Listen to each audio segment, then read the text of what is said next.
A região está a atravessar uma profunda crise que está a fazer com que as empresas estejam a fechar as portas, os setores da nossa economia cada vez mais degradados e o desemprego a crescer. Milhares e milhares de madeirenses estão a ir para o desemprego e não olham para o futuro, ou melhor, olham para o futuro sem grandes esperanças, porque a governação que nós temos não tem uma estratégia para reativar muitos setores da nossa economia, criar dinâmicas económicas de maneira a podermos gerar mais postos de trabalho e dar uma resposta aos milhares e milhares de madeirenses desempregados. Note-se que a Madeira tem a taxa de desemprego das mais elevadas do país e o Governo Regional tem a responsabilidade política de dar uma resposta ao problema destes milhares e milhares de madeirenses. E pode começar já pagando as dívidas às pequenas e médias empresas que estão em situação, muitas delas difícil e em situação de falência, muitas a fechar as portas e a mandar mais pessoas para o desemprego. Se o Governo Regional pagar as dívidas que tem para com as pequenas e médias empresas, pode também estar a contribuir para combater o fenómeno do desemprego na região.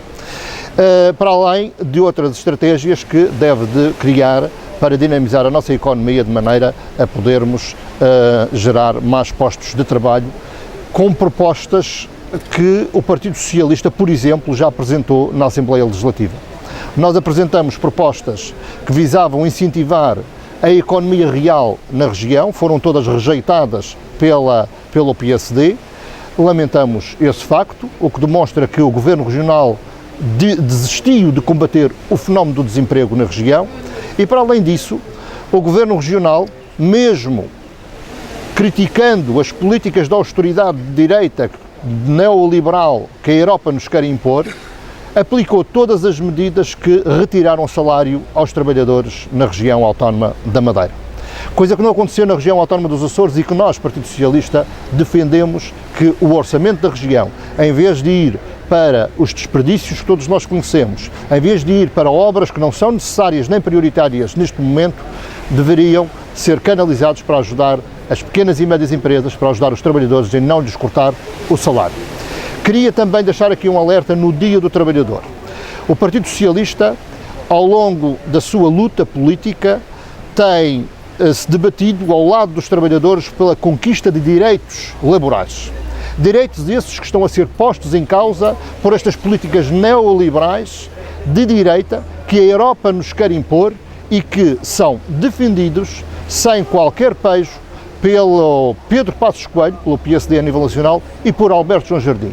que tanto desejou o FMI e aplicou na íntegra essas medidas na região autónoma da Madeira, quando poderia ter feito diferente, tal como disse ainda há pouco, como fez a região autónoma dos Açores. Por isso mesmo, queria deixar nesta declaração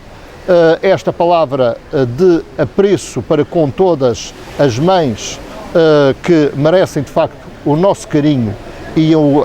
as preocupações relativamente àquelas mais carenciadas e as mães mais idosas, e queria também deixar aqui a minha nota de preocupação em relação a todos os trabalhadores madeirenses, aos desempregados que precisam de uma estratégia política na região em que o Governo governe em função dos interesses destas pessoas, dos interesses da economia real e não em função dos interesses particulares dos mesmos de sempre, que estão a prejudicar fortemente a economia e, como estamos a verificar, as próprias famílias, porque com estas políticas o que está a acontecer é que há cada vez mais falências das empresas e as famílias a empobrecer, ou seja, a sociedade está a empobrecer. E isto não pode ser, tem de ser contrariado com políticas essas que nós defendemos dentro da matriz do socialismo democrático, e é isso que nós vamos procurar defender aqui na Madeira, como no país também. E contrariar estas políticas que Pedro Passos Coelho e Alberto João Jardim querem para o país, medidas de austeridade que põem em causa um conjunto de direitos laborais que tanto custou a todos os trabalhadores ao longo destes anos, e não só, e aos partidos, nomeadamente os partidos de esquerda, que sempre lutaram pelos direitos dos trabalhadores.